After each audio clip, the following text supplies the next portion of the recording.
Thank you. Hi, Josh. Thanks for helping my project. Could you say a little bit about yourself? Yeah, I guess my name is Josh Pickard. I live in Noblesville, Indiana. I'm a big fan of space. I watch a lot of space stuff. I'm uh, yeah, I work as a broker for Charles Schwab. I've been doing that for a couple years. Um, I guess that's really, I mean, I don't know what really to go in about. I like to play music. I play instruments, so that's my biggest thing. I have a wife and a daughter. How old is your daughter? She is 9. She just turned 9 in August. Does she have share your interest in space? Somewhat, yeah. I mean, we talk about space and stuff. She's more of a math fan than a space fan, I think, though. So, but she's really good at math, and we have like a telescope and stuff we try and use. But she's more interested in just talking about it than like doing stuff with it. But And I guess with the being a Charles Schwab broker, do you deal with any like space related businesses? no, not really. I mainly just deal with like retail clients. So It's just you got, I guess, Virgin Galactic, Rocket Labs, I mean, as Redwire. far as like the stocks, yes, yeah. Because like I know you have space, there's a lot of them out there. It feels almost like maybe the internet at the .com boom, but maybe a little bit more moderate. Definitely, back during the .com days, anybody could start a business like overnight. So. Yeah, that's true. Well, but I feel like with like Virgin Galactic or Blue or any of those, like the amount of capital you need to start that, right, is intense. It is. I think Jeff Bezos, I mean, a decade ago, he was saying he sells about $1 billion of his Amazon stock each year and passes that over to Blue Origin. Yeah. I think that number is probably higher now. Yeah, probably. I mean, yeah. Well, I think that was like 2 years ago. He said that. I know what you're talking about. Yeah, to fund his Blue, but Blue is making. I don't know how much money they make right now, but I mean, for right now, those businesses like SpaceX, SpaceX is actually making money now because they've got contracts. But yeah, Blue is a they're going to be spending a lot of money just to get to that point where they can start reclaiming some of the funds. But I think Jeff Bezos obviously sees that too, because if Amazon ran as a deficit for years, so I think he understands spending money. I think he understands that too, but those years that they were running, losing money on Amazon, they were also had huge income, and I just don't see the same income for Blue at this point. Yeah, they really haven't have a defined like income stream. I know most of it is like, everybody wants government contracts with it, and that's really the only way to do that. Then SpaceX has found a way to monetize their use, right? And they've come a long ways, right? They found a way to like use it and then also reuse, right? So it's one of the 3 pillars of recycling, right? Reduce, reuse, recycle. So but so they found a way to make money and save a ton of money off of it as well too. I mean, I have hopes that sometime New Shepard launching daily, multiple times a day, but it seems like the flight rate isn't quite there, and they just had that hiccup with the abort. Yeah, I mean, honestly, when I think about like space travel, I do feel like I don't know if it'll ever be that huge, but I do feel like daily launches from different countries. I would say like at least like maybe 4 a day from like different corners of the world. Like, okay, we're gonna launch from South America, we're gonna launch from Turkey, wherever. Like they're gonna launch. I feel like space travel, I mean, it's the next step, right? Humans are always explorers. So that's the reason it has to exist. I mean, we've been to the moon and we checked it out and it wasn't that big of a deal then. But I also think like it was cost inhibitive and there really wasn't an idea of like what we were gonna do out in space. Now I feel like the idea is like, well, it's just another place for us to go and we need to go there and do those things. And once you go out and do those things, that's going to create opportunity and create um, really just like a need for more stuff, right? And a need for expansion. So like, putting a place on the moon or putting, feet on Mars, doing all that is gonna really exponentially increase like the amount we know as like a species, right? So I'm really excited about that. And that's mainly why like I follow NASA all the time. It's because I'm just like, okay, like clock's ticking, guys. Like let's get them going. I want feet on Mars, right? So because like, I mean, when I've watched like Neil deGrasse Tyson stuff, and he talks about when you look at like human growth as a species and everything, the bottom line is like exploration. People go, they find new things, they learn how to incorporate that into society, and then that creates the next big boon. People are like, oh, we're gonna do this, and then human society grows, and so that's what I'm excited about as far as this, because like this is the next stage of like human growth. It's just expansion. You can't grow without expanding. Hmm. So I mean, some people say, there's so much more growth to do here on Earth, like the oceans as an example. yeah, I don't disagree. My only issue I have with going into the ocean is it's already been claimed, right? There's a lot of life forms already down there that we can explore, but I don't really think that's like a habitat that we're not really good as humans going to a place and preserving it and being like, look at all this, look how beautiful this is, right? I mean, even we look at national parks, that's all we've got here in America. Like we'll preserve it, but like if we move in there, we're gonna modify it, we're gonna make it for humans. And I would love to see like exploration there, and I would like to know more things about it. I mean, even just looking at like different types of fungi, right? Like there's still so much more here on land that grows that we still don't even know a whole lot about. And I don't understand why going somewhere else would like inhibit that, right? Stop us from understanding it. And a lot of times, even if we were like, I know there's, if you were to look at like a planet's, other planets and stuff and see how their species evolved, you might have a little bit better understanding about looking at the evolution of our species and other species in the ocean, and find a better way to get to the depths of the ocean, right? We know how to get to space. We can't really live on the ocean right now. And it's kind of interesting. Back whenever Neil and Buzz were taking those first steps on the moon, the population of the Earth was about half of what it is now. Yeah. And we didn't have the internet, and um, I think we're a lot poorer as a world at that point. So I mean, we definitely have the people and the technology to do a whole bunch of things at the same time. Right. Yeah, exactly. Like it doesn't mean just because we stop doing one thing doesn't mean we're gonna be unable to do that. And like you said, man, the human resources we have right now, right, with like people that are able to go in the water and discover, it's not like people aren't doing that right now. Like people are doing that. People are doing all that, and that's really good. I just it's hard to see in the ocean, you know.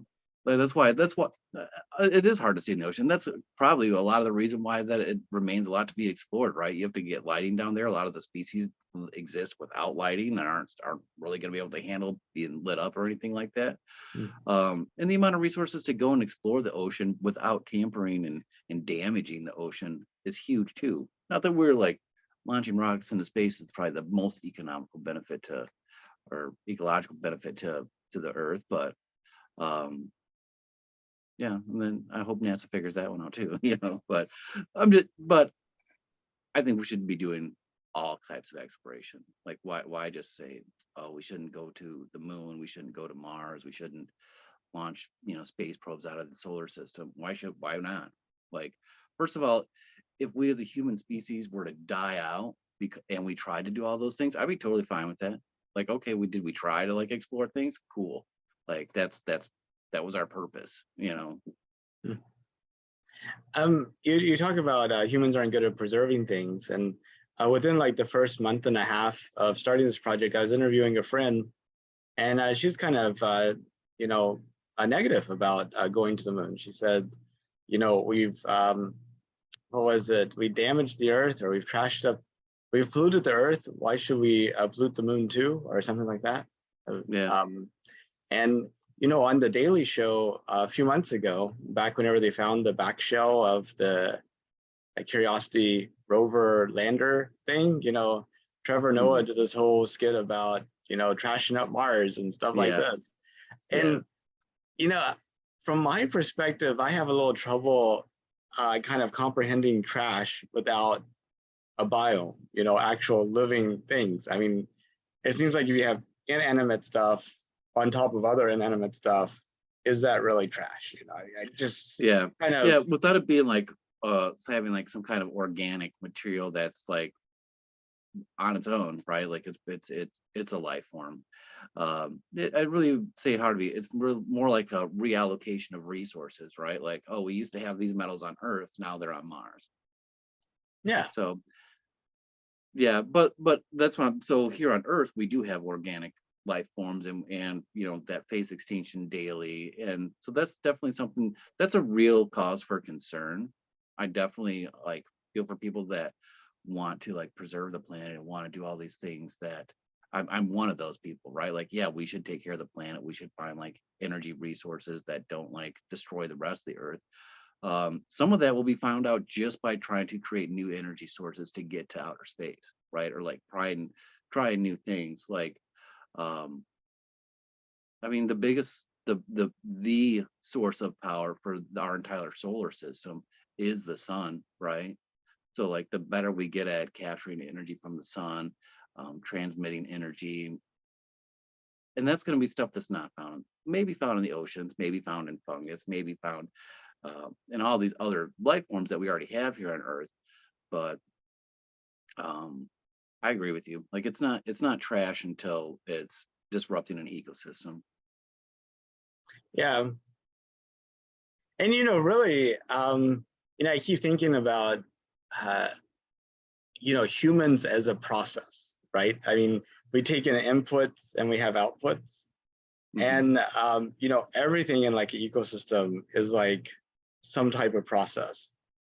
And I think, as I think about that problem, the only thing that I consider to be really trash is things that there's no consumers for.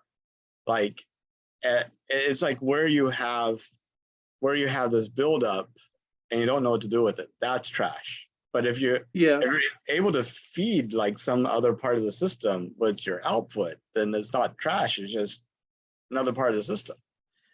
yeah.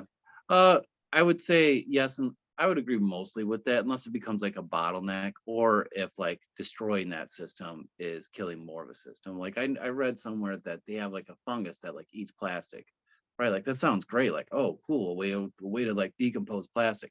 However, it still makes toxic gases, right? So like, yeah, it does, but it's not like it makes anything better. So that would still be kind of trash, right? I would still think that that is still kind of trash. Um, but I also believe in like, I'm a huge proponent of like evolution. So obviously I believe that if there is a bottleneck, sooner or later nature is going to be like, and here's the fix, and here's the fix, and okay, so I have all this, so this is an abundant resource. Let me make life that can use this resource and create life, right? Yeah. So I agree with that mostly, I would say. So kind of just a few questions about the moon. How did you come aware that we were actually planning to send people back to the moon? Um, I mean, news, Facebook. Um, yeah, I want to say the first time I heard it was probably something on YouTube, probably some YouTube channel I watched, and they were like, "Oh, we're building this huge spaceship to go back to the moon." And then I watched like a video on it, and that's where I learned like about like the older rockets that they were using from the space shuttle missions, and they were going to use that to build it. Yeah, so I've known about this for quite a while. I think they've been working on this for years, but I don't think I've known it for as long, I guess. But yeah.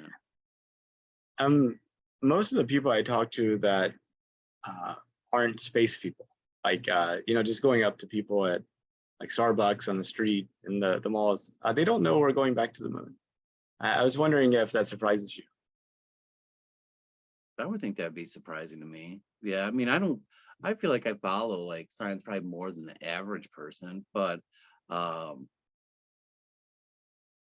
I would think it would also be like a huge deal, right? Like, I mean, it's like a huge deal. I would think like everybody would know about it, even from like a price expenditure, right? Just like how much money it's going to take to get to the moon and how much we're like investing in that.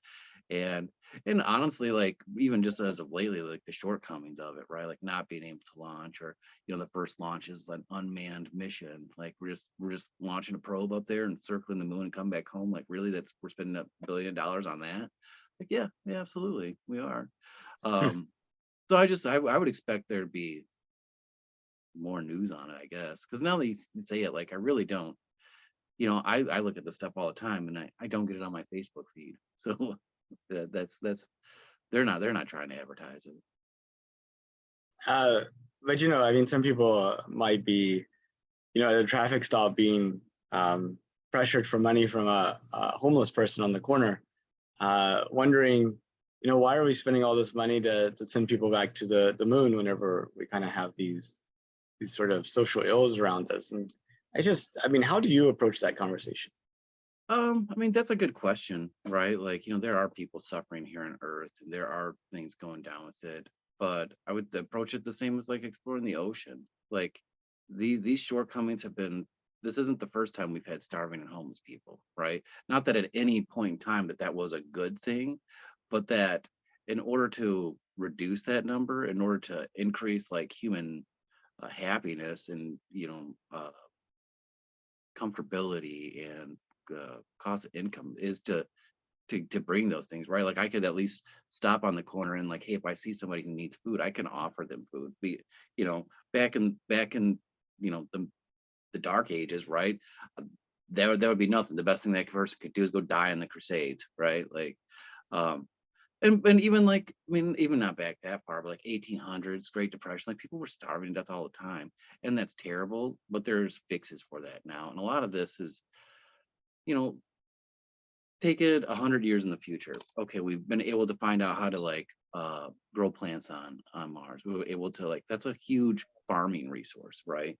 Or just that like that creates opportunity for people who there is no opportunity right now. We have a huge population. That's a strain on the planet.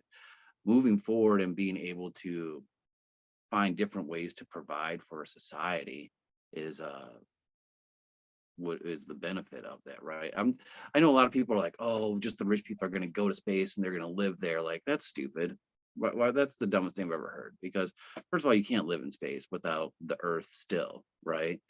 um and so those guys aren't going to live without us. They're not going to be able to do it. Now, I do think that there can be a disparity, just like there is here on Earth right now, where space travel might be for the elite, at least in the beginning.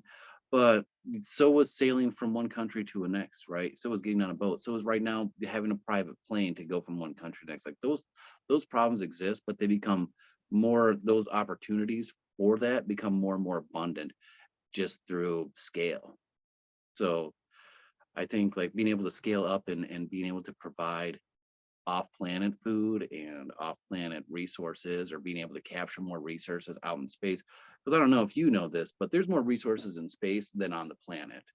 So like being able to like harvest things like that and provide clean water, provide really a way to like get rid of like waste or anything like that is going to be a benefit to society. It might not be an immediate benefit to society, but I do believe like down the road, every bit of knowledge becomes useful to society sooner or later. Either as like, don't eat that, or okay, that's safe to eat. Like every exploration's a benefit.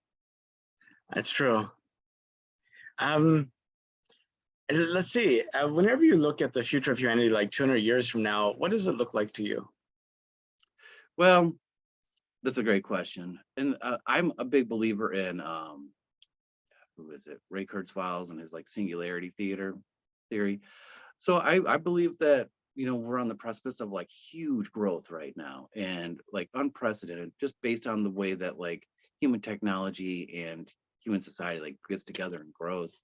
So in 200 years, I would definitely see like us not using fossil fuels as a resource for energy. Maybe for, I'm not really sure how they're going to launch things off the planet. That's my biggest. I don't understand how that's ever going to be a thing. But I don't want to limit technology. And I just see a more interconnected society. I still see human strife, right? I don't think there's ever going to be a time where like humans are going to be like, oh, everything's perfect now. We're just going to be happy. That's never going to happen, which is why we're going to the moon anyways, because we're like, oh, we got to be doing stuff. So I think there'll be a lot better uses. I think there'll be harvesting energy is going to be a lot more efficient, a lot cleaner. I believe growing food will be a lot more efficient and cleaner. I believe that we will still have starving people, but I believe that I don't believe it will be a choice of theirs whether they live or die. I still think that there's going to be human inequality. Um, but I believe that we're going to be able to provide for a massive amount more people, and that those people will provide as explorers to the next regions of space, to the next stars. They're going to be our scientists that are going to discover new ways of travel. They're going to be probably not as many farmers. That'll probably be like automated. I do feel like robots are going to become a huge and essential part of like processing. I believe apps. My neighbor works on an app that goes and like scans architecture or agriculture, right? So that it can like monitor food and see like, oh, this part is being underwater. And then they can just move the irrigation there. Oh, this has this type of bug. So we need to spray this. So all that I think will be, like, oh, that happened 200 years ago. We figured this out. So production is going to increase, which is going to increase population size. And we'll still be exploring new things, but I think there'll be a lot more explorers at that time, right? Like you said, like when Buzz was on the moon, population was half the size. Like definitely by time 200 years, our population is going to be at least 10 times the size it is right now. And we're not all going to fit here. I mean, I guess Elon is saying that he sees a decrease in birth rates, and that the population actually might collapse. I was wondering how you square that with your 10 times. Because like, yeah, that might be true, but I mean, where does Elon get his numbers from that he thinks it's going to collapse? Because that's never really happened unless there's been a huge like outbreak, right? And right now, I mean, diseases are easy to transmit back and forth, but usually when you have a huge dying off, right, there's a huge boom again, right? Hence the term baby boomers, right? Like that's like there was a huge war, tons of people died. Next thing you know, tons of people are around again. So yeah, that'll happen. And that's happened all throughout history where there might be a huge society and then something detrimental happens and then they all come back, right? Like something like Genghis Khan ended up bringing like the plague to everybody. And then the plague wiped out like a third of the people in Europe. Looking back at that, was that a huge thing? Yeah, absolutely. Did it last for like 50, 60 years? Yeah, that's a long time to like have a huge population be wiped out. But now people have resistance to bacteria for them. That same disease isn't going to wipe out a third of Europe any longer. It might wipe out, I don't know, 1%. One, because we have a huge population. Two, because we just through the simple process of living, we've developed more immunities to other things. Same thing happened when we came over here, and whether you think it was like and we wiped out the Indian population, right? Most of that was done through smallpox, which was more like germ warfare, but at the same time, like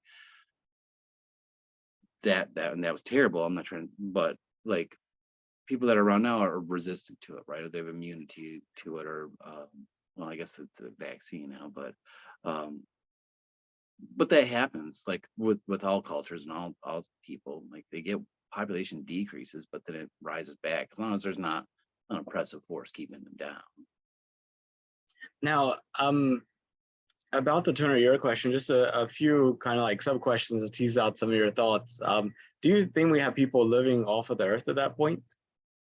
In 200 years? Oh, absolutely. Absolutely. I would say we probably have like, I would say there'd be like apartments, right? Like off world with like a colony, probably more based on like a work kind of thing. Like hey, I'm going to go and work on the moon for 3 years, and this is what I'm going to do, or this planet. Because I definitely believe we'll be farming off planet by that time. And I think that's a big concern, because you look at like vertical farming, and a lot of that's just not practical. So you do need wide open spaces. If you're going to have a bigger population, you're going to have to find a way to grow food for everybody. Do you think there's more countries or less countries than there are now? That's a good question. I haven't really thought about that. Um,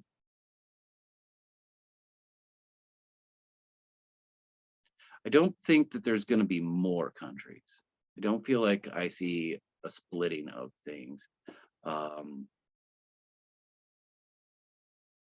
I wouldn't say, I would say probably like maybe a little less, or but really close to equal. But I see huge like alliances that form where country people still feel, because people want that like ability to feel independent, right? Like they want to feel like they're part of a smaller group, but that's like not practical in like society. So I just feel like there'll be huge or bigger alliances, like when we have like NAFTA right now, and then we have NATO. Like I think you'll see more of those, but those will be more in line, not like a United Nations type thing, but like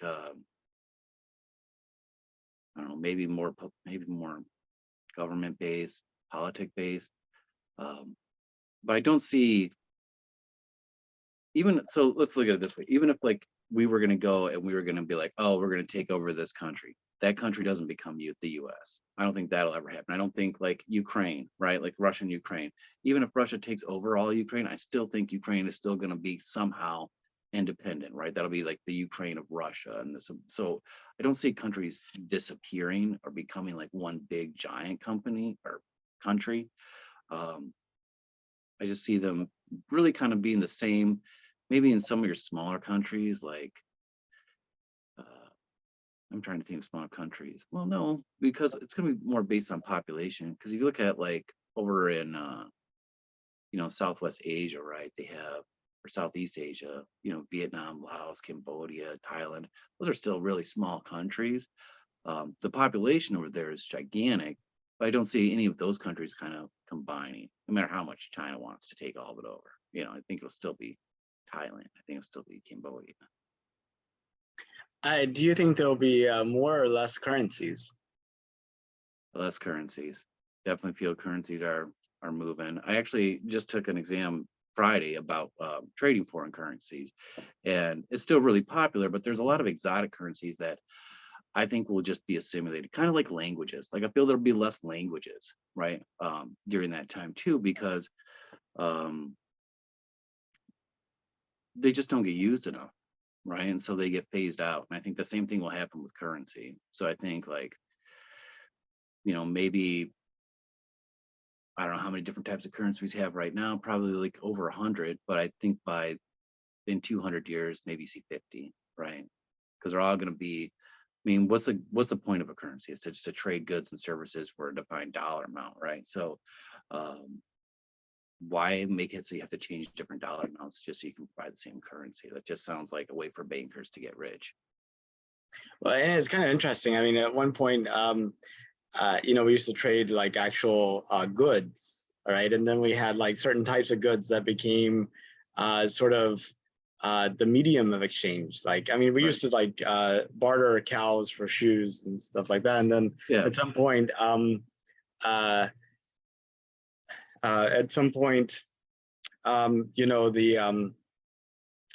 like precious materials or something were used as sort of like the medium of exchange. And then we created like dollars and bills that referenced, these precious materials. And now, you kind of have the dollar that's not tied to anything. And, you read like books, I think Andy Weir in his Artemis book, they actually have the unit of value is how much mass how much mass it takes to get to the moon. Everything's like measured in that type of thing. So that's like the medium of exchange. So any thoughts on like what would be like water, like on Arrakis with the dune? It's that's been the I'm actually like the rereading backing. again right now. It's funny. I don't know, because currency is a weird thing, and currency is definitely tied to like that's hard to find out what it's actually tied to, but it does create inequalities, and it does create surpluses for certain things. Um, I don't see us. Are you asking like, do you see us like going back to like a barter system? Is that what you're saying? Yeah, I just kind of curious in like what you think will back up the currency. You know, kind of. I mean, it used to be gold. Now it's like the name of the United States. Yeah, With full like faith and crypto, credit, it's sort of right? like this, you know, unit of work or something like that. So Yeah, maybe calories burned, right? Energy used, energy created. yeah, Um, that kind of reminds me. I don't know if you read, oh, what is it? David Gerald wrote a series like Day for Damnation. I forget. It's like a series of books, but the kilocalorie is the unit in the book for currency. So I thought, yeah, I mean, I could see something. I could really see something like that. Just where like there's going to be such a huge population in my mind. There'll be a huge population that you will kind of have to like justify your existence almost, right? Or if you don't, like you're going to have to like create energy, right? We are good at doing stuff. So I definitely feel like, and even like using your mind, right? Create like that can, depending on what you're doing, that can burn a lot of calories. So I think like some kind of a caloric consumption or monitoring that will be like, oh, okay, this guy really thought about something today, like he's earned his keep, I can see that being like a way to value stuff. Although it's really weird because like I work in like a customer service type of field, and how will that look? Well, first, I believe my job will be replaced. I believe every customer service job will be replaced by AI at that point. 200 years, like yeah, that's definitely going to be. Why do I need to call and talk to a broker? You don't. You don't. You can just like think these things, right? We're gonna have Elon Musk little neural implant in our brain, and you're gonna be like, you know what I should do? Buy. You know what I should do? Sell. You know what? Let me pull this graph in my mind. Let me like those will be things that a lot of it's just going to be automated, and a lot of I think I don't know, currency is a weird one in the future because what will humans need to do, right? That's where the like most of it in my mind will be replaced. We will be replaced by robots or think or technology that's going to be vastly superior than our bodies or our minds. So hmm. it's hard to believe that there's going to be a currency when everything's going to be automated, you know. But and the maybe it's some amount of time from the automation. You know, that's what backs it up. You know, Yeah. like there's been other stories. I think Voices of Heaven by Frederick Pohl, for example, have this orbital factory that kind of makes everything, and you have to get raw materials, and everything's measured in terms of the amount of percentage of time it takes for that factory to do stuff. So it could be something like that. Oh, yeah, yeah. Hey, I have to go to work. Oh, no worries. It's good talking to you, Josh. You have a good rest of your day. You too, Nathan. Thank you. Have a great day and can keep going on your interviews. I appreciate it. Okay, bye-bye. Hey, actually, I have a question. Do you like post these somewhere? Can I see other interviews? Yes, they all go to countdowntothemoon.org. Countdowntothemoon.org. All right, awesome. Thank you. Thank you. Bye, Josh. Bye.